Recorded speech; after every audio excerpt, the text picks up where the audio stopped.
Poker's legendary champions, next-generation stars, and tireless ambassadors of the game, sharing their wisdom and guiding your journey to high achievement on the green felt. This is Chasing Poker Greatness with your host, Brad Wilson. Welcome, my friend, to another episode of the Chasing Poker Greatness podcast. As always, this is your host, the founder of ChasingPokerGreatness.com, Coach Brad Wilson. And today's guest on CPG is an MTT animal, beloved Twitch streamer, enthusiastic teacher, newsman for the award-winning poker podcast, The Chip Race, and sponsored Unibet pro Ian Simpson. Ian's poker career began about 10 years ago in a whirlwind of success that put him at a career crossroads. And it was unlike most career crossroads in the world of poker because Ian absolutely loved his career as a teacher. As a matter of fact, that's something he and I are going to dive into in a few moments. It's extremely likely one day Ian will leave all of his friends and fans heartbroken in the world of poker to triumphantly return to his first love, being a trusted guide for the next generation of humans. And if you can't tell how I feel about Ian, my read is he's a genuinely amazing dude with an incredibly kind heart.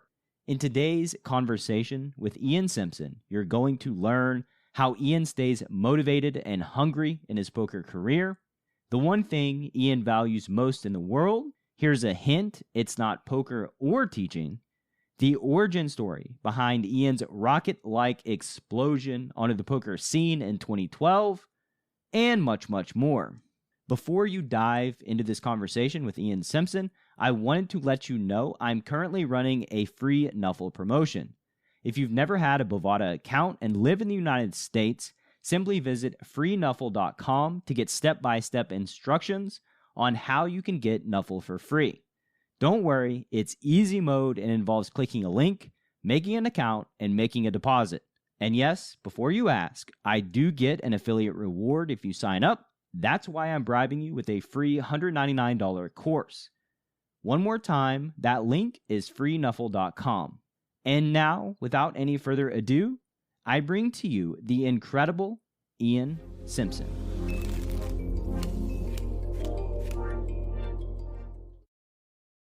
Mr. Simpson, welcome to the Chasing Poker Greatness podcast, sir. How you doing? Hello there. Yeah, I'm doing fine. How are you? I'm doing quite well. I feel like we should have recorded our earlier banter before we were, when we were warming up, getting to know one another. All the cat talk, All the cat talk, yeah. Me complaining about the one cat that I love that drives me batshit crazy all the time. It's like she's like the problem child of the four, but I guess you just have to have one problem child. I guess. I mean, usually things that drive you crazy, there's always a lot of love in there. It wouldn't drive you crazy if you didn't love them. So that's true. If it really drove me crazy, I would just like drop her outside. Like, good luck. Yeah. There's none of that. Yeah, it's a big world out there. There's all the love there. Yeah. Let's talk about you, man. Let's talk about your story, where you came from. What does the story of you entering the world of cards look like? Well, I was a teacher 10 years ago, I think. 10 years. It might be 10 years now. How old are you? I am 35, I think. 1986? Yeah, 35. So many aspects of your past life are like ended in a question mark. Just a blur. It might be this. Take it with a pinch of salt. Yeah. I'm 35, and I was a teacher before I started playing poker, and I kind of fell into it by accident. I always played for fun. I always played with my friends ever since I was like 5. Come from a family of gamblers. Like my dad taught me how to play poker when I was like just tiny, 5 years old. I was handling a deck of cards. So I played recreationally and went to university, became a teacher, and I played a satellite for the Irish Open and won the satellite. Went to the Irish Open and came fourth for $100,000. That's okay. That's okay for recreational running heart. It's not bad. But it was even better because the company hosting it, Paddy Power, they were doing a Last Longer promotion for all the online qualifiers. And they sponsored whoever won the Last Longer for another 100 grand. And I was the longest lasting online qualifier. So the thing is, you banked for 200? So I got that as well. Well, 50K of the Last Longer promotion had to be spent on live tournaments. And live tournaments don't match up with the teaching holidays at all. Ugh. So I had to choose between my career that I absolutely adored and this 50 grand tournament package in the hobby that I absolutely loved. You couldn't, there was no way around it? There's no way to spin that 50K? Just impossible?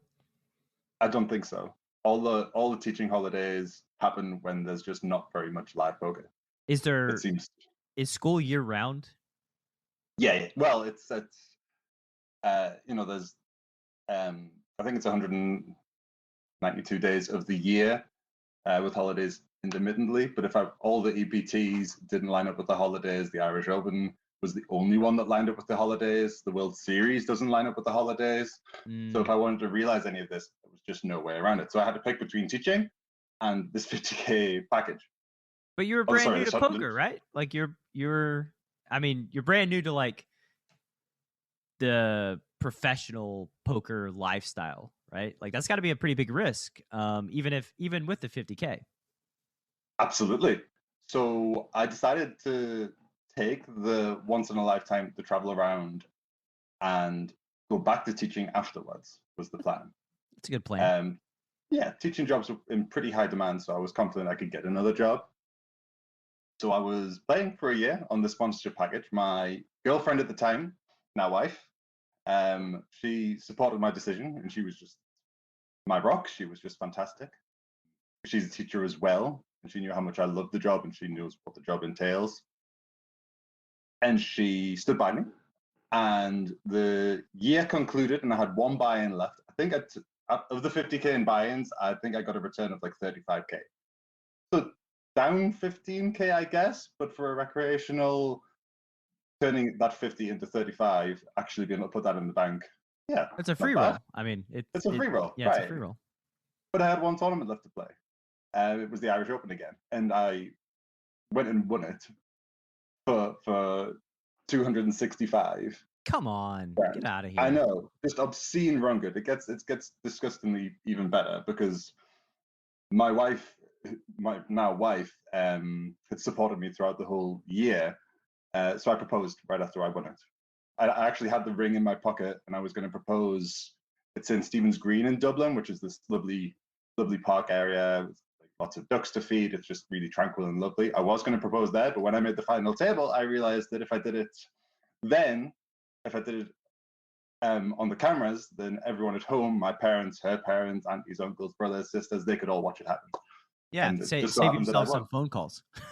yeah, exactly. This happened, yeah. So yeah, and after I won it, I just made a go of it. And... Tell me, wait, we got to go back. We got to dive into this a little bit because, like, sure, that seems like a pretty earth-shattering day, like just life-changing, all the things. I mean, tell me about the emotions, like playing down to the final table. I mean, you have it in your mind, right? That you're gonna propose. Like, yeah, I had the ring in my pocket for the entire final table. What if you busted in like second or third? I mean, it was like you were going to do it on camera no matter what. Well, that's what I said. And at the time, I didn't really think about it because I was in my head. I was like, okay, if I come eighth, they'll pause play. I'll do my thing. We'll celebrate whilst watch the final table. No problem. So you told the producers? Yeah. It was great. They were all in on it, helping me out. But if I'd come second, that would have been really fucking awkward for the other guy. You would have stolen everything. Stole all of his thunder. And I don't think I would have changed my plan because I was very singularly minded. This is what I'm going to do. So he would have like the greatest moment in his poker career. And I would just be like, yeah, step aside, pal. I'm stealing this show. Online qualifier here. Yeah. An announcement. So thankfully I didn't come second. Any other position, first and third and onwards would have been fine and not embarrassing. So yeah, just obscene amounts of run good back in 2012 when this happened. I can't fathom just the astronomical amount of run good that happened that year. I mean, that's like a fairy tale, really. Like it's absolutely 100% fairy tale. It's a dream. And yeah. after you have that success over your first year, how much, that was 2013, which I have in my notes here, that 2013 was a good year for you. Just looking at like your Hendon Mob results, I did not realize how good of a year it was. Tell me about what happened after that. So you're engaged. I assume you were like, yeah, this 1 year taking off from teaching thing is probably going to be extended beyond 1 year. Did you make that decision lightly, or was it just not lightly at all? And teaching was like, I absolutely adored it. It was so fulfilling, so satisfying. The kids were amazing. But I loved poker, and after I got the chance to keep going with it, I thought, okay, well, I'll stick with poker, and we'll reassess every year. I'm continually reassessing my career based on how good poker's going, how fulfilled I feel, and What does that look like? Like, what is that reassessment? If you're doing it every single year, is the pool getting stronger to go back to teaching, or is it becoming easier? No, teaching's a little bit. Teaching's a little bit struggling in England, I think. The teachers aren't being treated nearly as well as they should. I could go on a big, long rant about this, because my wife's obviously still a teacher. She has to work, I think a teacher has to work 70 hours to be acceptable, to tick all the boxes, to do everything they have to do. They have to work 70 hours a week. And what is the hourly rate turn out to be for that 70 hours? Like $3 an hour? That's insane. A teacher starting nowadays, I think they start on like 24 grand a year when they start. I could be wrong, because I'm a little bit out of touch on that regards. But the wage does get pretty good by the time you get sort of 5, 10, 15 years under your belt, but that's still, a big commitment, a long time to get that. Yeah, it's like fifth of your life, 20%. After 20% of your life, then it gets okay. It gets reasonable. yeah. Don't worry here. We're just, teaching and raising the future generation of children. Let's not incentivize these humans who are responsible for such a monumentally important task. It's incredibly frustrating, but it's kind of always, I don't know, if we're going to go on to a little bit of politics any politician never thinks much beyond the next 4 years, really. Whereas, it's incentive. They don't have the incentive to. Yeah, exactly. But if you looked at society and you think, okay, this is a problem, this is a problem, this is a problem in society, almost all of those, in fact, all of those can be fixed by having fantastic teachers who raise fantastic kids who then go on to fix these problems. Mm-hmm. Right. So it's incredibly frustrating. Yeah. I think the society that cracks it is just going to be a society that thrives more than all of the other ones. And that's just, I thought about we're going to go on like a political tangent just for a moment. So cool. Stay with us, listener. I thought about the political problems across the world a ton, and just thinking about like how the incentives don't line up. And like my solution to politics specifically is just to pay the politicians like an obscene amount of money. I think like 10 million a year. And I'm actually being quite serious here, because like we incentivize them to change the rules for businesses so that they get money on the back end, right? So they're not working for us, they're working for corporations. But if you incentivize them directly by just paying them an obscene amount of money, well, it actually saves money over the long run, because just all the infrastructure, all the problems, they're forced to like honor and serve their constituents, which like they just don't now. Indeed. To me, it's just like there's massive incentive problems across the board. And like you pay a politician $40K a year. Well, okay, cool. But they have power, and they're going to use that power to make money on the back end. And so like they're going to make money one way or the other. So like, why don't we just give them a lot of money in the first place so that they can actually, do the shit that makes society and our lives better and solve problems?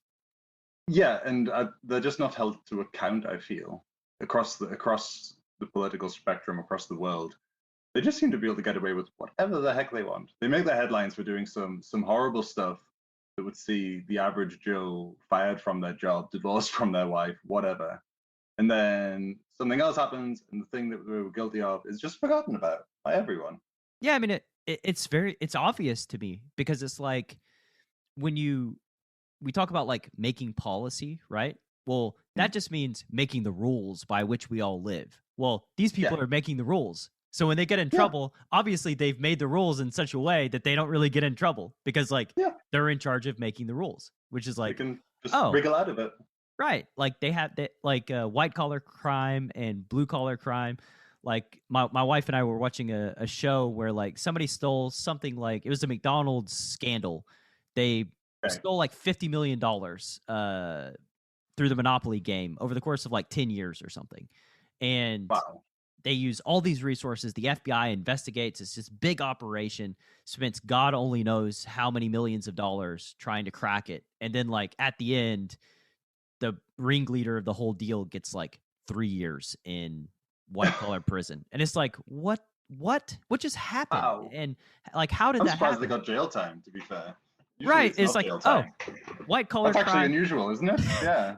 White collar crime pays. Slap on the wrist. And the fact of the matter is, like, who are the people who are most likely to commit white collar crimes? Well, probably the politicians and the lawmakers, or the people who are heading the corporations that are funding the policymakers. And so, like, yeah, of course, the penalty is going to be lesser than, like, you know, at least in the States, you sell weed on the side of the road, and it's like, yeah, you go to prison forever. We're just throwing away the key, and you never get to leave. But you still $50 million. Like, we're good. Yeah, we're fine as long as fine. We get 49.5 million of those dollars. Yeah, fine. You do what you want. No big deal. Okay. Sold weed? You're going to jail. Yeah. Good night, goodbye. Yeah, but here's some OxyContin. Like here's some opioids to treat your pain. That's perfectly normal. All right, okay. Anyway. Yeah, this is an easy tangent for me to go down because it's like I feel like we could talk for hours on this. But we should be here for poker, I guess. The listener would probably appreciate it. Yeah. But so, you know, you have the amazing 2013, you get engaged, and spoiler alert, you get married too. And tell me what happened next after, you know, you leave your traditional career, you embark on this new journey. What happened after that? We played a lot of cards. We played live primarily for the first 5 years, something like that. And then segued more into online. So I guess I'm a little unusual in that regard. Most people, it's the other way around. They played online, then segued into live. I'm the same as you. I started live. The same as me? Yeah. Cool. What is your training? Took some adjusting. Learning. You're a teacher, right? So like, how did your like biology. progression look like in your poker? Well, I was my degree was biotechnology, so science. It's very evidence based. So my progression in poker was very much modeled on that. So I like evidence. I like robust stuff to back up my ideas. And that applies really well to poker, because if someone says, "Oh, you should check raise this sort of hand in this sort of situation," I want evidence to see that works, and I want to gather that evidence, and I want to analyze it and stuff like that. So having that sort of mindset drilled into me throughout my degree was really conducive to my poker career. Mm-hmm. And that's like, that's how I live my life and how I structure all my training and all my courses. They're all built on mass data analysis of like, let's see, you think this is good? Let's see if we can prove whether or not it's good. And I think that like, and either answer is good. If we find the answer that, you know, it doesn't work, great. We've learned. We do something else. That's great as well. And if we learn that it works, then cool. Like we found a way to add a little bit of EV to our pockets. Yep, that's it. So what did that evidence-based study and growth look like over the course of, 5 or 6 years? Because, despite being familiar with poker, you weren't immersed in poker. And so like when you won the Irish Open, you probably weren't a super strong player at that time, right? Like that's just, maybe I'm making an assumption here, but no, that's probably fair. It was funny because there was a few things going in my favor. So the Irish Open was a 3.5K buy-in freeze out back then. And the Irish are so patriotic about the Irish Open. Being able to play it is a big deal. Making day 2 is a huge, that's something they can take back to their families and say, yeah, I did this. I made day two. It's amazing. In the Irish Open, I had a great time. So Big winning it is like, well, yeah, for sure. Yeah. Massive. Cashing it again is a big thing of fun. I'm not actually Irish, by the way. Well, yeah, still massive, but not, but I was playing just hyper aggressive. the like Irish hate you. Loon. Yeah, the Irish hate you for winning. Mixed.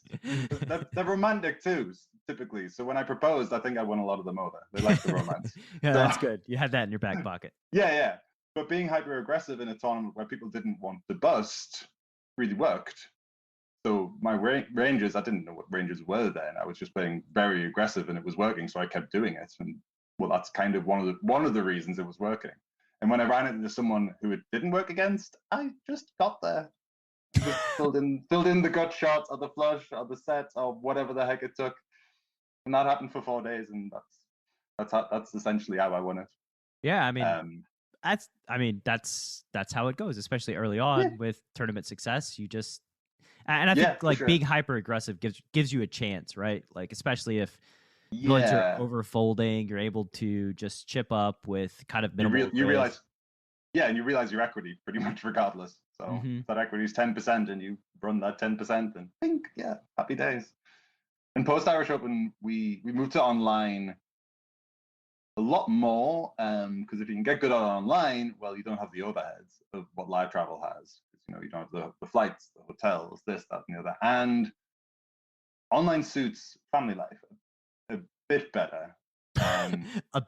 Just a bit. A bit better. Yeah, I get to have dinner with my wife, and then I go to work. So, well, she's working during the day most nights. It's been. We played live, then we played online and live, and obviously this past year it's been all online. There's been no live for 18 months or something like that. A little longer for me because my wife was actually pregnant before lockdown. She gave birth just before the COVID pandemic occurred. In fact, there was the first 2 COVID patients in England were like upstairs to our birthing suite. Oh wow! In the isolation thing. So that's when Emma was giving birth. COVID was like this little news headline, just this little thing that was just peeking onto people's radar. No one really realized just how messed up it was going to get. Yeah. Lukic, one of my private students, Michael Lukic, he was telling me yesterday that, so he went on a trip to Vegas recently, and the CDC removed the mask guidelines for vaccinated people. And basically at the Bellagio, he got there on like Wednesday and was playing with the dividers and the masks and all that. And by Friday, it was all gone. Like it was like back to just poker. It was like the people at Bellagio were like just waiting for the moment that the CDC says, okay, do it. And then they had a protocol in place. And he's like, dude, it was like one day it was one thing. I woke up and went back and it was just all gone and all changed. The world changed. Wow. Are people still wearing masks post? Depends on where you go. After the guidelines. Yeah. Okay. In Atlanta, where my wife and I live, forever, I didn't see anybody in public without a mask on. And even today, most people do wear masks in public, even though I'm sure most of them are vaccinated. Yeah. But we went on a vacation to the beach in Florida over the past week, and there was no human wearing a mask anywhere. Like only like one poor, scared 81-year-old man had a mask on, like trying to stay away from everybody. But like everybody else was like, we don't care. We're not wearing masks. So I think it's like just based on the political environment that you live in the United States. You're going to either wear them or not. Fair enough. Yeah. I mean, when it comes to poker and wearing masks, I don't know about you, but every live trip I've been on, I've gotten sick afterwards. I spend a week afterwards coughing and just sick from whatever's been spread around the tournament, I get sick early. I'm like, you get sick early? Yeah. I get in, I'm like jet lagged. I play one session and then just boom, snap sick. And like my first like 48 hours are always just totally useless. I'm just in bed in the hotel room. Yeah.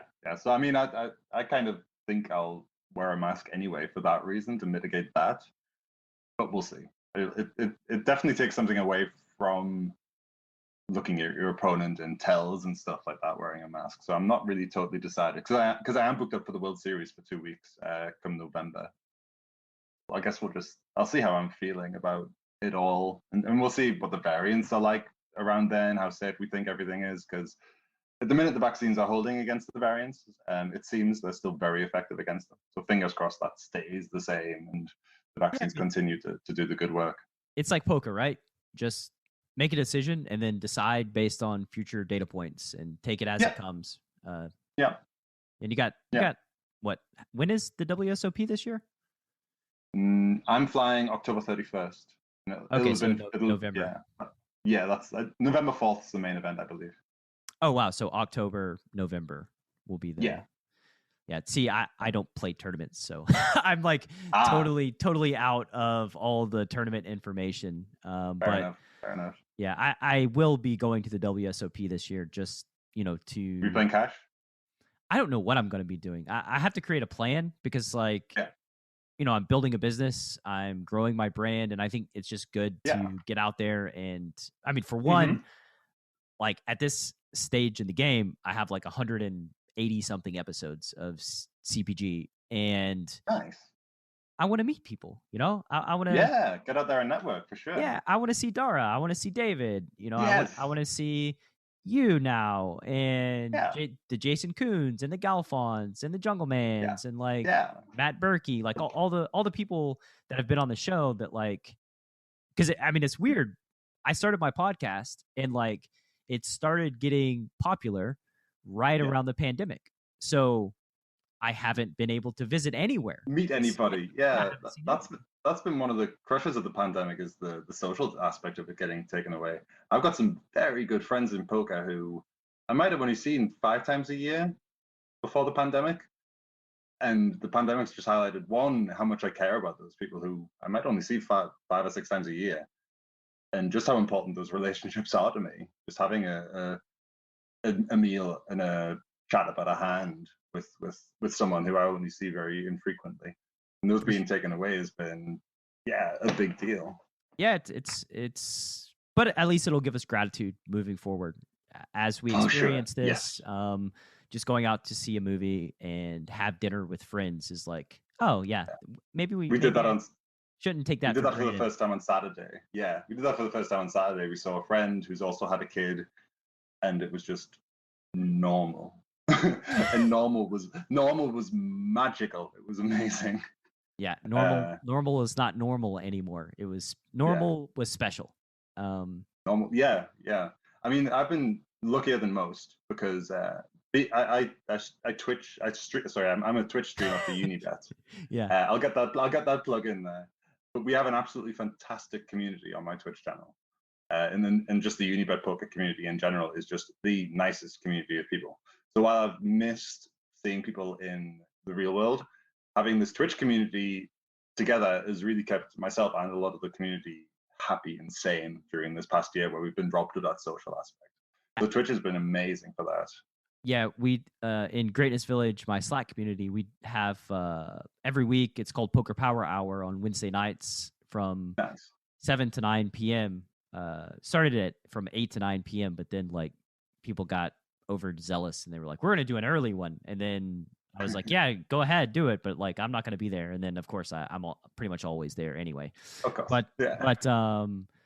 We were just talking one day and I was like, even if nobody ever gained any poker knowledge here, if nobody improved their poker game whatsoever, just having a community of people to see once a week and bullshit with and interact with, has been so worth it throughout this pandemic when we just don't really have much socialization, Yeah, for sure. It was one of our biggest fears because having a daughter just as the pandemic started, we were terrified that she was going to be not very good at socializing. At this moment when we're coming out of the lockdown, we were scared that she would be terrified of our friends because she's only seen a limited number of people. And that's definitely been a case for a bunch of people who've had kids. Their kids haven't had the chance to socialize. We've been so fortunate because we've got grandparents on both sides. My parents and Emma's parents are just the most fantastic grandparents, and they've been allowed to help with childcare. So that's helped with her socializing. And she's also been allowed to go to nursery for a couple of days a week, and that's helped with her socializing too. So she is this wonderful bundle of happy energy, and everyone who gets to meet her now is just seeing this wonderful little human being who's thriving. And I'm very grateful for that, massively grateful for that. And I know that so many people out there haven't had that during this pandemic. They haven't had support structures in place. They haven't had the gifts that some other people have had during this pandemic. And my heart just breaks just how bad some people have had it. Yeah, I mean, it's loneliness and mental health problems are like the real deal. You know, there is a cost to locking ourselves indoors to not spread this virus, and a toll is taken on mental health, and it's probably under considered, I think, but by the majority of folks, especially folks that don't deal with mental health problems. Like I think that's sort of like, you know, you break your arm, everybody sees that you have a broken arm. You're dealing with anxiety, depression, and it's internal. People can't always see that or recognize it. And that's where the disconnect or lack of empathy kind of comes into play of like, well, they look okay, so they're okay. Yeah. And it's hard to like know what someone's going through when you don't have a reference point. Like if I broke my arm, you could say, oh, that must have really hurt, because maybe you've broken a leg or a rib or a finger and you think, yeah, I know that hurt, that sucks. Or you just have arms. But you have arms that have hurt. Yeah, you know how valuable they are. Right, exactly. When it comes to mental health, it's, if you haven't experienced it, then it's very hard to understand it. In a world where a fish donk bets the flop, and you don't know what to do, one man, Coach Brad Wilson, has a surefire plan to neutralize flop leads and rip that dunk to shreds. Nuffle. Available now. Go to chasingpokergreatness.com/Nuffle. Rated R. Moving back to Twitch and Unibet, you know, you mentioned you're sponsored by Unibet. How did that come about? When did that come about? I'm in my 5th year with Unibet, and it's just the best. I've been twitching for 4.5 years now. I would go to all the Unibet events because they were just fantastic. Obviously, I kind of have to say that, but they genuinely were. I went to all of them before I was an ambassador because the staff were just friendly, bubbly, happily passionate people about poker, and they'd throw amazing events. The parties would be amazing. The tournaments would be well run by like the best staff in Europe. So because I went to all the events, I eventually got to know the staff, and the staff wanted to launch a more aggressive plan in the UK. So they wanted some UK ambassadors, and they wanted to launch into Twitch and get someone onto Twitch. And so they asked, and I said, hell yes, let's do it.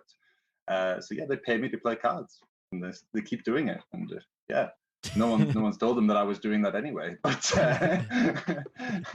it's worked out great. The Twitch community, like I said, is just the friendliest and nicest community just in the world. These little screen names, I've formed relationships with them over the past 5 years. I've been fortunate enough to meet a bunch of them at Unibet events. Some of them don't go to events, but it's a screen name that I've grown very fond of, and they're just very kind, nice people we have in our community. And they've been following. And the best thing is that it's not just about them following my grind while I'm twitching and I'm playing the Supernova on Unibet, and they're saying, "Oh yeah, great, well done," and commiserations about that river card, whatever. We're all doing that for each other. The rail is for everyone who's in chat. So there'll be people who are just playing the free rolls because that's all they can afford, and they'll be railing the guy who's just playing the free rolls just as hard as they're railing me who's playing a bigger tournament. And it's just the most wholesome, lovely thing. Yeah, I mean, there's being plugged into communities like that are just so underrated. I mean, if you're like a lone wolf out there just on this journey on your own, like there's so much value to be gained by just being a part of a community. Even if you're not like actively learning poker, just having a support system, like when it goes bad, because shit will go bad in this game. And I guess we haven't really talked about shit going bad, but again, shit will go bad. So I assume it went bad after 2003 at some point. Could you tell me about a point in your poker career where the struggle was real? Yeah, for sure.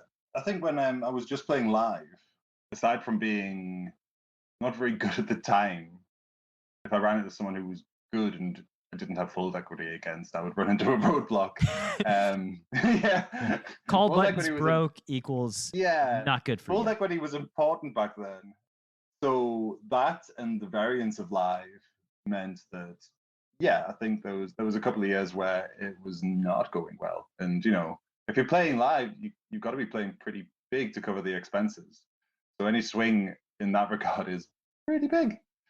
So yeah, I think 2014, 15 were pretty harsh on the bankroll, if I remember correctly. Pretty bleak. And there's only have any fear or thoughts about going back to teaching after like two dark years? Every day. Every day since I accepted it, I've thought about that. What does that conversation look like? Like in your head? In my head? Yeah. Am I good enough? Is the game going to stay good for long enough? Is everyone else going to get better than me? Do I just, even if the answers to those are no, do I just want to go back to teaching? And I'm constantly reassessing. At the moment, I'm loving my Twitch job though. If I wasn't twitching, I might have gone back to it already. I've gone back to something else already. But being able to host this community is very fulfilling, and that's really keeping me in the game by and large. That and the games I'm in, I'm doing pretty well. So finances are good right now. I've had a healthy 2020 and 2021 and 2019 even. So yeah, I think Twitch being what it is what's kept me hungry for it, not just for the poker, but also for the community as well that I'm in. And what is that? How do you, as a scientific person, how do you quantify, like, am I good enough to still keep playing poker? I mean, is it just like a passing thought? Do you ever like dig deep as like, is this sustainable? Do I really have an edge? Will I be able to maintain my edge over a long period of time? Or is it just like a passing fear and you're like, you just recover pretty quickly? I wouldn't say it's passing because it's something I think about a lot because the landscape of the game is constantly changing. People are constantly getting better. The solvers are constantly getting better. It's going to make the game very difficult for everyone. And even then, regulations could change that could make the game unsustainable. Well, not for us in the States. Yeah, right. Yeah. Any change in regulations bound to be positive where we're at. Yes, indeed. So yeah, I've always got it in mind that one day I might need to do something else. One day I'll be wanting to put the cards away and do something else. That day isn't for a while, thankfully. England's regulations around gambling, they're tightening things on gambling, and they should in a way that some regulations have been very good. Fixed odds. Do you know what a fixed odds betting terminal? So any gambling machine, they were making a lot of money in the bookmakers for quite a while because there was no real max bet on them, or the max bet was huge. That's been regulated, and that's really good because those things were dangerous for people with mental health problems or gambling problems. They had no limit on how quickly and how much they could lose. So some regulations are very, very good. And yeah, the game's alive and well at the minute. So I'm happy to keep going. But I'm always continually assessing because the landscape does keep changing. For sure. Just have to keep seeing and keep working hard. That's the thing. You got to keep up with everyone. You just got to keep studying. Otherwise, you fall behind. And once you fall behind, yeah, stagnation is recession. You can't just say, okay, I'm making money now. I'm good enough. If you stagnate, that's recession because everyone else is going to study and overtake you. So tell me, what does study and growth look like in your regular routine? Well, people aren't very good at studying in general because passive study isn't very helpful. There's lots of resources out there. If you go onto YouTube, you can find great videos regarding poker content. And you get great. What answers. About you, Ian? How do you study? Yeah, what does your specific process look like? Well, finding leaks and building ranges myself to counter them. How do you find a leak? How do you find a leak? You can use something like Poker Tracker to delve in, or you can just notice in spots in game where you think you're losing money. Or you find something, often if you find someone making a move that's irritating you, it's because, well, you don't have the answer to it. So then you've got to construct your ranges to battle that. So if someone's 3-betting you too much, you need to know what hands to flat call with, what hands to fall bet with, what hands to fold. Now it's all well and good looking that up and finding someone else's constructed ranges. That's pretty passive. If you construct the ranges yourself, that's a lot more active. Because obviously when I was a teacher, I looked into learning a lot. Getting the answer is, well, it's okay. Finding the answer is a lot better. Constructing something for yourself, comparing it to other people's answers, that is where you're going to get solid learning from. You can watch a video and watch someone on Twitch call a 3-bet with 7-8 suited, and then call with 3-bets with 7-8 suited yourself. It's not going to be quite enough, because there's times when you should, times when you shouldn't. One beautiful thing about Twitch is that, well, it's really interactive. You can say, hey, Jamie Stapes, you called a 3-bet with 7-8 suited. Why'd you call a 3-bet with 7-8 suited? And then Jamie Stapes, being a fantastic streamer, will say, hey, I did it because da, da, da, da, da, da. And then that's how you get the most out of learning. That's how you get the most out of the resources, is interacting with them. It's no good just watching passively. You've got to, delve in there and do something with the knowledge you're finding. Yeah, I mean, that's sort of the issue with like plain explain videos, is that there are a lot of data points. I did a coaching session. A guy did a coaching session with me and was showing me, was testing out a new methodology basically on me. And we analyzed one single hand for an hour. And it was, in his words, breaking apart the egg at every single node.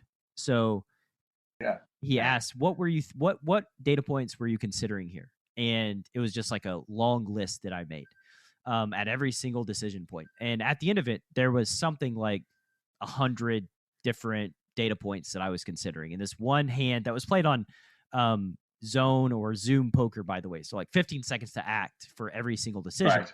Okay. And so like we have all these thoughts out on paper, and then we were like, okay, so which one must you have prioritized here in order to make the decision that you did?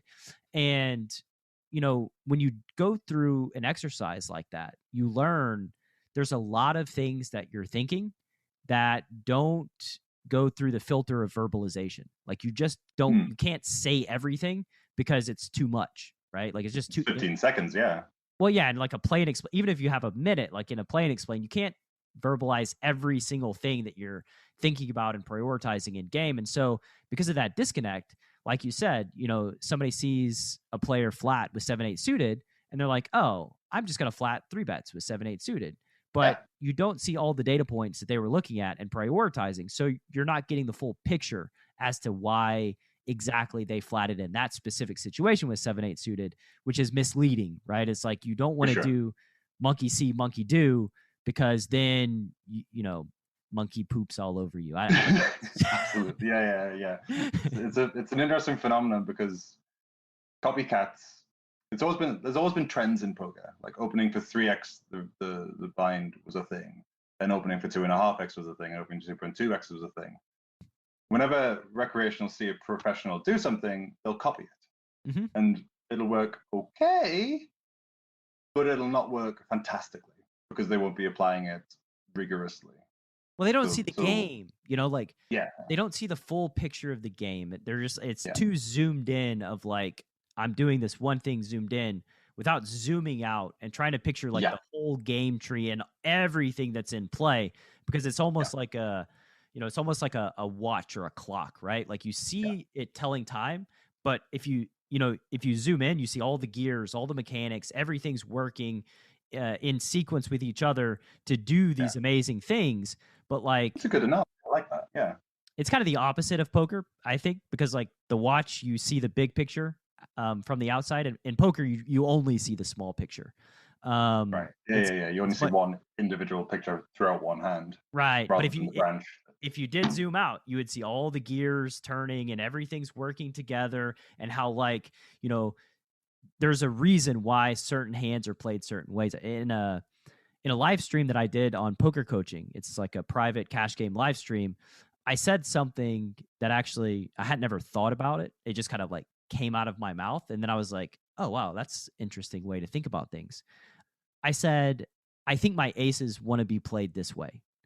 And the framing of that was like, almost like my aces are the thing that wants to be played a certain way. And I'm just like the conscious thing. Yeah. Right. Like I'm the conduit that's like, oh, they want to be played in this way. And like, that's how all your hands are, really. Like I have this hand, it wants to be played in this way. So that's the way that I'm going to play it.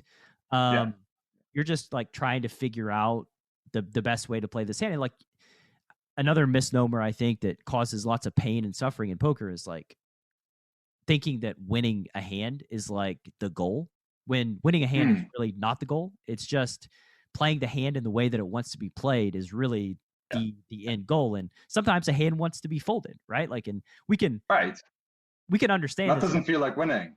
It doesn't feel like winning, right? No. But like we understand this, you know? Well, it is. Like, it's like people from a basic level, I think they will understand that if you just think pre-flop. You know, you're in a full ring, you have deuce 7 off under the gun. It's a hand that wants to be folded, right? Yeah. And you know that you should fold it. But folding pre-flop for some reason, which I think is just like human biology, doesn't feel like a loss. But folding on the river, when you've invested money or your stack, now that feels like a loss, but it's the exact same concept. Sure. Some hands just want to be folded on the river in the same way that like deuce 7 off wants to be folded under the gun. For sure, and that fold lets other hands win. Right, is the thing. Yeah, and it's you know, different hands will have different jobs. You know, sometimes the 7-8 suited will be the one that gets called on the river, while the aces get folded on the river. You know, exactly. Different hands have different jobs in this big cog of machine. This machine's all these cogs in this machine. Yeah, it's poker's like, see, that's the beauty, especially of like No Limit Texas Hold'em, is whoever came up with that cliche saying of like takes a minute to learn and a lifetime to master. I mean, it's so just on point of like, it really is. You learn it really quickly, but then like once you sort of see the depth of it, you're like, holy shit, you know, I'm 17 years in and more studied than 99.99% of poker players on the planet. And yet I still see all the things that I don't know and all the areas in which I can improve and learn. And it's just, for sure. I bet you don't see all of them. That's the thing. There'll be so many that you don't see. Right. I see the ones that I need to improve, and then I have awareness that beyond that there are future ones that are just unseen, and waiting. Just have to acknowledge that. Yeah, they're just waiting to be found. Yeah. All right. I don't know where that tangent was. At least it was poker this time, though. It wasn't poker politics. This time. We didn't go politics. Yeah. Yeah, it's good. You brought a talking point up in our pre-conversation. And for the listener, so this is being recorded June 2nd, 2021. So this may be a little bit dated when this episode does get released. It'll probably be released in like August or so. But a few days ago, Naomi Osaka withdrew from the French Open, citing mental health issues, and basically didn't want to interact with the media. And the media came down on her hard, and she basically just withdrew from the major. She's one of the top-ranked players in the world. It's caused a great firestorm. Could you tell me how this relates to poker and, you know, your opinion? Well, I saw some tweets from Sam Grafton and David Lappin who sort of highlighted this. So Naomi didn't want to do any media stuff, citing mental health reasons. And in my head, if someone says that, the only reaction is, I'm really sorry you're feeling that way. Don't worry about it. And maybe send them a gift basket or something like that. And then that's it. And then, you know, the next tournament, if she's feeling up for it, then great. Then she can do the media stuff and whatnot. Apparently she got fined for not wanting to do the media stuff. Yep. 15, I don't know what 15K she got fined. Was it 15K? Mm-hmm. Now I don't know like what she might be contractually obliged or some shit like that. That shouldn't fucking matter. I think she is. I think like basically if the Grand Slam tournament wants her to do media, then basically she's obligated to do it. But they could fine her, but they threaten to disqualify her. Really, that was like the crux of the issue. Was like they fined her and then they threatened to disqualify her, and she said, "You know what? I'm not going to deal with this." So she withdrew. How obscene. Just I was seeing these headlines, just not being able to understand how someone could treat another human this way when they've said mental health. We were talking about this, that some people just don't understand that mental health is how crippling it can be. And when it comes to poker, a lot of emphasis is put on pros to do the media sort of side of things. And that's great when a poker player can. Like putting yourself out there doing this podcast, that's fantastic for poker. It's great for the game, and it's great that you do that. But not every poker player is sort of an extrovert who can do something like this. They're not someone who will be comfortable being interviewed. They're not someone who would be comfortable being the life and soul at the poker table. When we sometimes see poker players getting demonized because they're sat at a poker table, sunglasses on, headphones in, hood up, and they're demonized for being bad for the game. And that's terrible, and they're not doing their duty. And it's great when poker players can be life and soul at the table, when they can be funny and sociable, but just not everyone's like that. Not everyone is an extrovert. And personally, I have days where I'm very extroverted. I'm loud, I'm boisterous, and silly, and having a laugh. But there's definitely days where I'm very introverted, and I don't want to talk to people. I don't want to be interviewed. I don't want to particularly be sociable. So demonizing people for not being sociable at the table seems just wrong, in my opinion. I mean, it's definitely better if people are sociable at the table, right? I think it makes for a better experience and a better game. And I think it's worse when you have a gang of hoodies and sunglasses that are just robotically taking 10 minutes for every decision on every single street and playing cards. And I think that's definitely not good for the game. But I mean, yeah, we're not sponsored.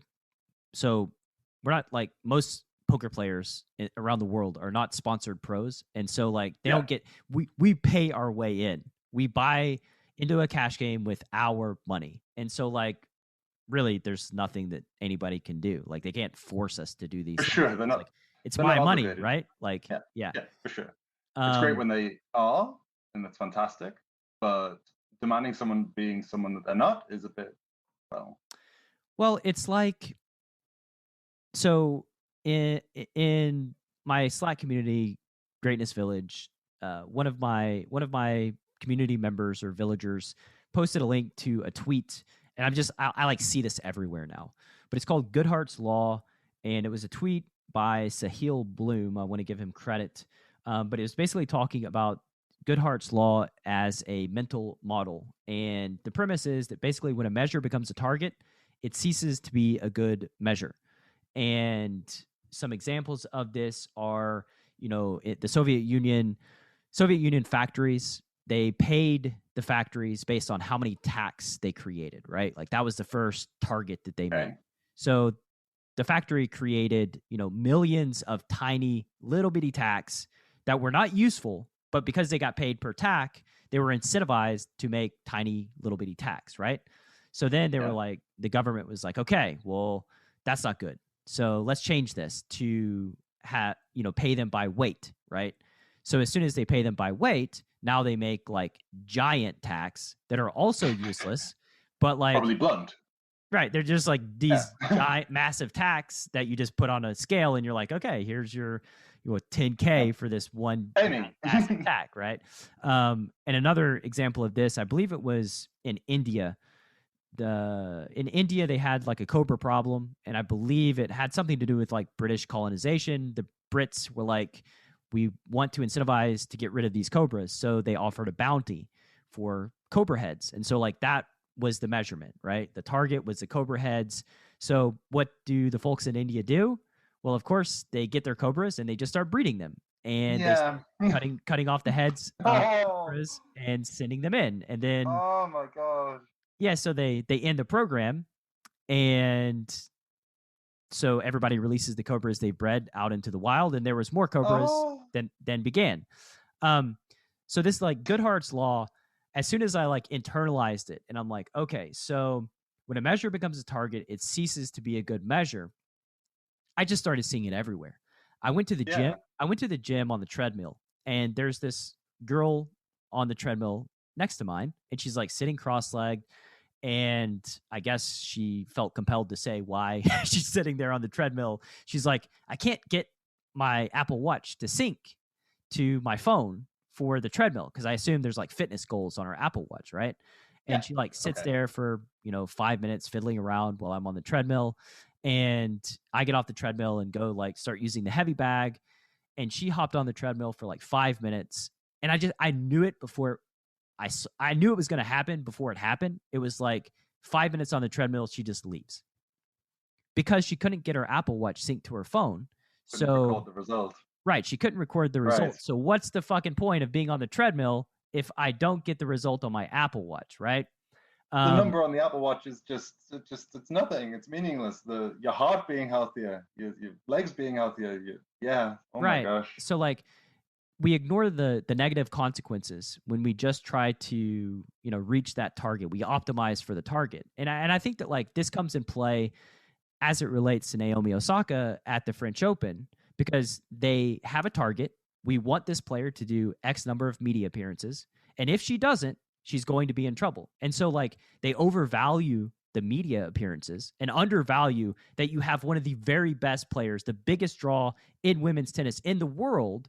And they say, no, you have to do this or we're going to disqualify you. And it's like, oh, yeah. How much money did you just lose by her withdrawing from the tournament? Way more than you would have gained through the media obligations. And I think that like, No, imagine a different universe where they said, we're so sorry you're not feeling up to doing a media interview. Don't worry about it. And then the next week, she gets a delivery and it's a nice little care package saying, feel well soon. Imagine her next media appearance and how much better that would be, because she's, and how much happier, how much better she would be, how much better off she would be. And imagine the future timeline where she's feeling loved and appreciated, and how much more she's going to be able to pour into sport. And it's just mind-boggling that that's not the route they took. And you're right. It's this. Good Hearts Law. Good Hearts Law.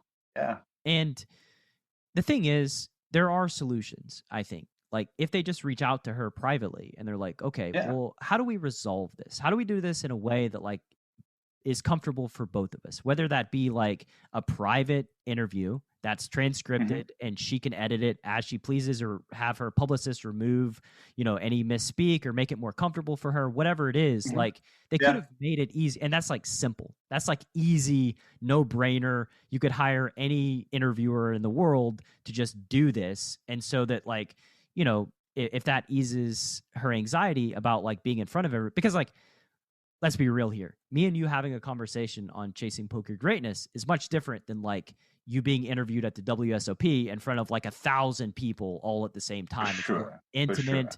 It's more private. I don't know how well I would do doing an interview with 1,000 eyes on me all at once. It's just a different scenario. For sure. Absolutely. Yeah. Like I'm an introvert by nature myself. Okay. But I think the thing is, like, folks don't realize that introverts really enjoy interaction just on the things they're passionate about and on a one-to-one level, which like, so I'm perfectly suited for podcasting because like it's one-to-one, it's private, and it's a thing that like I'm passionate about.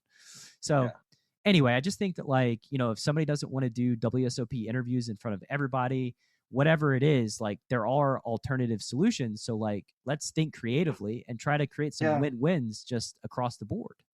Create an atmosphere that's good for whoever the player might be. Yeah, I agree wholeheartedly. Yeah. Maybe it goes back to school, just not really valuing creative thinking and just problem solving. And it's just like, no, things need to be done this way. Let's go back to school in Good Hearts Law, right? Sure. What do? We create standardized tests for kids, right? That becomes a measurement of success. So then what happens? We optimize for them to perform well on standardized tests and undervalue all of the things that will serve them well moving forward into the future, because we have these standardized tests that they're optimized for. And who really gives a flying fuck 20 years later about how they did on a standardized test in middle school? Like, that's not helpful to me at all, Yeah. Good teacher will give the kids skills they're kind of pigeonholed into getting that test done right. And it sucks that there's a lack of better options than standardized tests and whatnot. A good teacher, though, will get the kids the knowledge they need for the test whilst also developing them as a person. They'll show them how to get information for themselves, and then they can use that skill in later life. That's the real crux of a good teacher. And I think it ties into poker too, in that like the poker community by and large has become so dogmatic as to like what is an appropriate way to learn and improve your game, where like I think that there are multiple ways to skin a cat, as they say, and there are multiple approaches to learning. And there's a course on Coursera that I highly suggest the listener in the audience check out called Learning How to Learn. And it's a really like a week-long course on just how the brain works and how human beings learn. You know, there's visual, auditory, and kinesthetic learners, and people learn differently in different ways. They need different inputs, and just figuring out like the best way that you learn is such a valuable tool that you just use in your life and your poker career. Because it's like maybe Pio doesn't resonate with you. Maybe it's confusing. Maybe you don't understand it. So maybe you should go about it in a different way, right? Pio is an incredibly powerful tool with incredibly powerful information to be harnessed. But yeah, like you say, it's not something that everyone can access. There's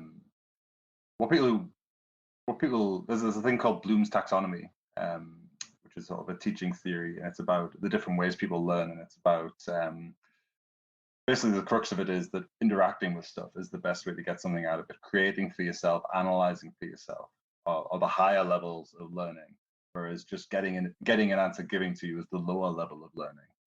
So if you're not great at using Pio, but you can watch someone else use Pio, that's something, but doing something with that to get to an answer will be much better. So Pio will give you an answer on a specific hand. To learn, you look at a different hand, compare that to the Pio answer that the content creator on YouTube or whatever you're signed up to has got, and apply that to the new hand and try and create the ranges yourself. Because creating for yourself is a really good way of learning. So if Pio gives you a range for a particular hand, create a new hand and that's kind of similar and tweak the ranges you found in Pio to the new hand yourself, and then go from there. Yeah, it's a greatness bomb, and you're giving me lots of ideas as to like how to structure my courses too, because like my courses they're all mass data driven, and so like they are answers. I mean, this is like sizing on this board versus this specific player profile, and like it's going to perform the best. But now I'm thinking about it, and I'm like, like I could basically manufacture a way to where like that's interactive, and the users interact and they arrive at the right conclusions, but on their own. Through that's the trick. Yeah, for sure. That's really awesome, man. What's the most unexpected thing that's come from your journey playing poker? Drop that bombshell. What's the most unexpected thing to come from poker? It's the second actual question that I prepared. Yeah, we're doing an interview and this is the second question. That's kind of cool. I'm not sure. I think probably the friendships I've made and just the diversity of those friendships. I think from high school, and I've got my going back 10, 15, 20 years, I've got my Facebook profile, and I've got my friends on my Facebook profile, and they're all my high school friends, and they're my friends because we think the same, so it's kind of like a little bit of an echo chamber, and I had that until I can I interject a little bit, because I think like one thing that as I'm getting older, I recognize these things. Like I would say you thought the same in high school, because like we change so much over time. Oh, for sure. For sure. Just lives, they're forking the roads. You took poker, and then I can't, I don't even recognize the high school version of myself. It's almost like a different human being. It changed just so drastically, you know? Massively. But anyway, I just wanted to no, that's massively valid for sure. That actually appears when you're on social media. If you look at a memory from 20 years ago, you're like, who is that? Who did that thing? Yeah. You know? Oh God, I thought that. Ooh, delete. But yeah, poker opened up this massive world of people from all races, creeds, religions, nationalities, ages. And I formed friendships with people who are very different on the political spectrum, who are religious while I'm an atheist, who are from, I don't know, Ireland while I'm from the UK, and finding in just the breadth of diversity out there in humans is pretty astonishing. And having that open up to me has made me a better person because it's helped me analyze my own self. And so I guess comparing to other people and their backgrounds. And yeah, I think that's probably the biggest change. It's just how much I've been opened up to humanity through poker, because poker is so diverse. You sit down at a poker table and it can be 9 different nationalities, 10 if it's 10-handed, but let's not talk about 10-handed poker. I'll rant on for hours about how that's terrible. But yeah, you could have 9 different nationalities, religions, lack of religion at a table, and that's beautiful because that one thing's bringing you all together. So yeah, I think that's probably the biggest change in my life as a person, I think, from poker. It's such a gift. Like it's just, poker is such a gift in that way, because yeah, I think a lot about identity and why people believe and think and act the way that they do. And, you know, why does everybody say, like, don't discuss politics or religion around friends, right? Because there's controversy, there's conflict amongst them. And why does this conflict exist, right? Like, why do you get triggered when somebody believes something different than you? And what I've come to believe is that it's because we wrap our identity around our political affiliation. We wrap our identity around our religious affiliation. And so, like, if you are religious and you go to church every Sunday, you say to yourself, I am one of these people, and these people are a reflection of me. And that's why you become intolerant of people who are not a reflection of you, right? You get so angry and emotional because it's almost like an attack on your identity as a human. Yeah, it's challenging your own identity. Right. I mean, we shouldn't think of it like that. It's just a different identity. And poker, yeah, it is a different identity. It's just it's a part of you, but it's not all of you. Like, I think that, like, that's a thing that, like, you know, religion or politics and government want you to believe, that it is all of you, because then you know it's good for them.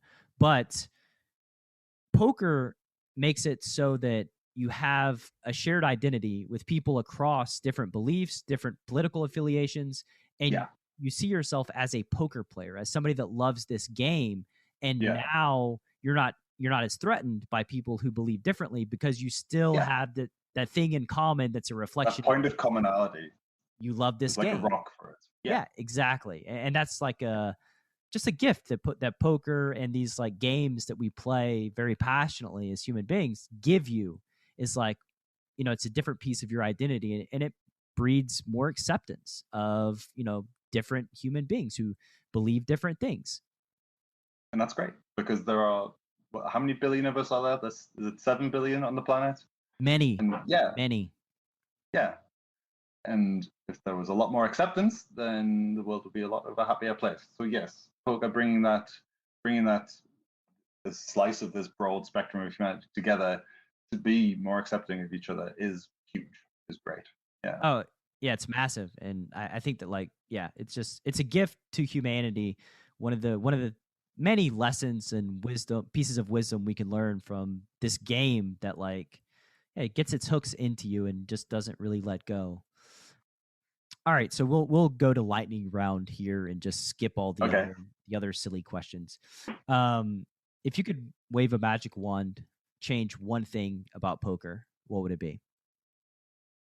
wave a magic wand and change one thing about poker, what would it be? I don't know. I wonder if taking away some computing power might be good for the game. If the game gets solved, I wonder how bad that would be for the game. Probably bad. Yeah. Probably maybe, not good. So maybe, if my magic wand could, I don't know, kill computing power, keep the solvers just where they are, that might be fine. Maybe even take the solvers back a few years. That might be the healthiest for the game. The good news is, the good news is about that is like, I see online poker trending in the wrong direction over time, especially like my specialty, the cash games. But I think live poker will always be a thing. Live poker will always be good, and it's always an option for like high level poker players. And it's not going to go anywhere for, at least a long time, at least 1,000 years until I'm dead, or we become like cyborgs that can like access Pio while we're playing. While we're playing? Oh Jesus, brain implants. That'll be the end of the live poker when the brain implant has Pio in it. Yeah. I have to imagine if we have a brain implant with like Pio, that hopefully we're capable of greater things than cheating at poker. Like hopefully we can use that for like greater accomplishments. Yeah, hopefully. If you could put up a billboard that every poker player's got to drive past on the way to the casino, what would your billboard say? Be kind. Forget poker. If I could get a message across to a lot of people, be kind. Be kind. Yeah, I like. Just be kind. Stephen Fry has a great quote: "Justice, virtue, and truth are all dwarfed by the power of kindness." I think that's the quote, something like that. So yeah, if I can get 1,000 people to see a billboard, get them to be a little bit kinder. And I mean, that's probably the best answer to the billboard question out of 100 and something guests. So well done, sir. Thank you. It's kindness is, it's good for humanity. It's good for everyone. It creates connection, and like ultimately I think we're all here on the earth for connection anyway. And so if you find yourself in a hostile situation, pause and think, can a dose of kindness do something here? Even if you're dug in to something that you fundamentally believe to be correct, you can still be kind to another human being, and that kindness will go way farther than any sort of nagging, any sort of bashing, any sort of public attempt at shaming.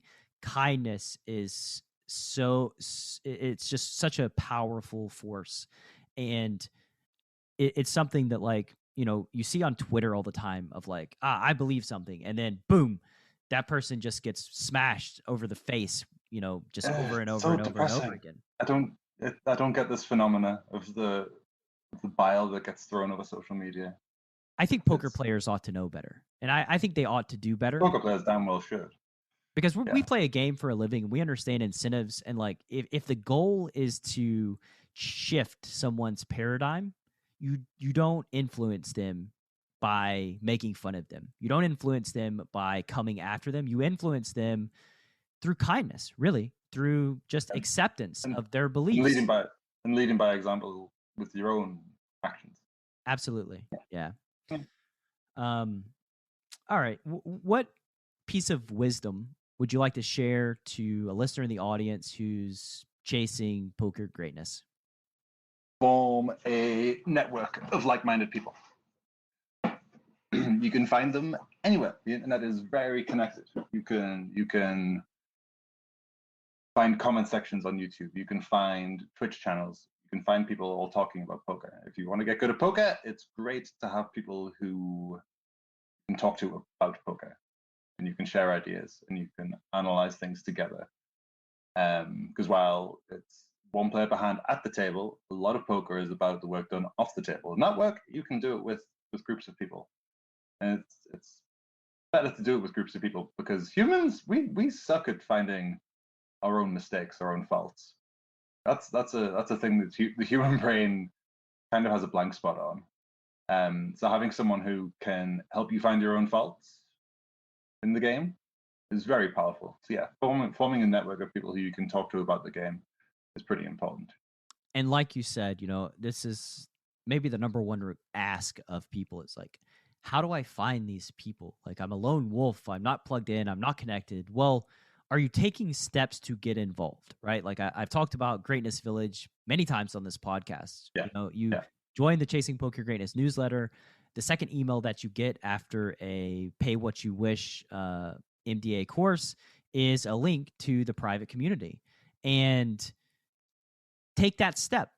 We're not going to come to you. Like, we're not going to like pick up everything we're doing and be like, oh, there's this person that like needs a community. So we're just going to build around you. Like, you've got to take action. You have to reach out. You've got to reach out. Like, if that makes you feel uncomfortable, then so be it. But you have to take the risk. Like, you've got to take the step. People are not going to come to you. No, not easy at all. Some people are very introverted and will find that very difficult. But you know what? There are some gorgeously lovely communities out there who would be very happy to accept you into them. So absolutely. Risk it. Go for it. Take the risk. What do you got to lose? It's you got nothing to lose. Yeah. What's a big goal that you have related to poker right now? Just keep grinding, keep getting better, get volume in. Don't really have poker goals beyond that, beyond study and volume. That's all it is. For poker, I think poker isn't the I mean, my biggest goal is my family now. I've got a 15-month-old daughter and a wife. That is the crux of my life, making that goal to the best of my ability, make that successful. So poker is a big part of that because I play poker for a living and I Twitch stream for a living. So making poker and making the Twitch stream go well ties into my family and my family succeeding as well. For poker, volume and study. That's all it comes down to, I think. Yeah, well said, and not going to run afoul of Goodhart's law by making process-oriented goals of volume and study, right? Okay, here's a Goodhart's law in action, right? Like, over the course of my poker career, I'm going to retire with the most amount of bracelets possible, the most amount of WSOP bracelets. What does that mean? It means that now you're playing in obscure events with a field of 17 people aiming to win a bracelet, thinking that like that's a thing that will define your career as a poker player or a human being, right? Like that's just once you understand and hear Goodhart's law, you just see it everywhere. You see the world differently, right? I've never heard of it before. I've seen examples, I guess, and realized that the Cobra head example you had was a really good example. But yeah, I mean, don't get me wrong, it would be lovely to have a bracelet. But yeah, you're right. That isn't a good goal. You can't say I want to win $100,000 this year because the river card might disagree, right? Or you might just put in exactly enough volume to win 100,000, like based on ROI, right? Like you cap yourself. It's going back to the politicians too, like Goodhart's law is all over the place there because like you said, it's short-term gain, get elected. That's the goal. The goal is not to improve things, it's to get elected. So you just do all the short-term shit that enables you to get elected, which doesn't really progress us. Yeah, you tweet the pride flag this month, or you do the little things that'll get someone to tick your name in the box. Whereas you need to do something fundamental to help society. That's what politicians should be doing. Right. And here in America, we just voted to not investigate the storming of the Capitol on January 6th because one party felt that it would hurt their chances of getting reelected down the road. And you just got to ask yourself, is that worth it? Like what are we doing? Like what are we doing here? It just doesn't. No matter what side of the political spectrum you're on, the bad things were happening that day. That needs to be investigated. Yeah, do the right thing. Yeah, have integrity and do the right thing. It's anyway. All right, so we'll wrap up. And do you have any other projects you're working on that are near and dear to your heart? My daughter is the biggest project. Maybe even the only project, making her happy, healthy, intelligent, sociable. That's the biggest that's going to be if you interview me again in 30 years time, I'll give the same answer. I guess maybe there'll be a grandchild I'm also have the same project for, maybe. Man, I love the family oriented and driven. It speaks a lot about you. Thank you. In this, couple of hours that we've interacted and gotten to know each other, I already respect you a ton. And thank you, dude. Yeah, likewise. My pleasure. And we didn't even speak about the chip race at all. We're an hour and a half in. Oh, you put it in there. You segued it in. Damn. Yeah. There we go. They got that plug anyway. They got their plug. They would come after me if they didn't. They really would. Yeah. It'll be in the intro. I'll mention it in the intro. I'll say that like we said some very flattering things about David and Dara. So just listen to the entire thing, and you'll get to it eventually. Nice. Final question, sir. Where can the Chasing Poker Greatness audience learn more about Ian Simpson on the World Wide Web? Twitch.tv/Ian Simpson Poker. Thanks for setting me up for a plug there. You can. Yeah, we have a lovely Twitch community. I'll be very welcome to stop by, say hello, make some new friends, watch some poker. We'd love to have you. Awesome, man. And it's been great having you on the show. The listener will find those links to click through to subscribe or follow Ian on Twitch. And we'll have to do this again sometime in the near future because I got so many more questions. We could probably do 10 episodes, like 2 questions. That sounds good to me. Yeah. It's been a pleasure. Thank you very much. Take care, man. Take care. Thanks for listening to Chasing Poker Greatness. You can subscribe on Apple Podcasts or on your favorite podcast app. Go to chasingpokergreatness.com to get the newsletter. Join the Greatness Village community, book a coaching session, or dive into the latest data-driven poker courses. Follow the show on Twitter @CPG Podcast.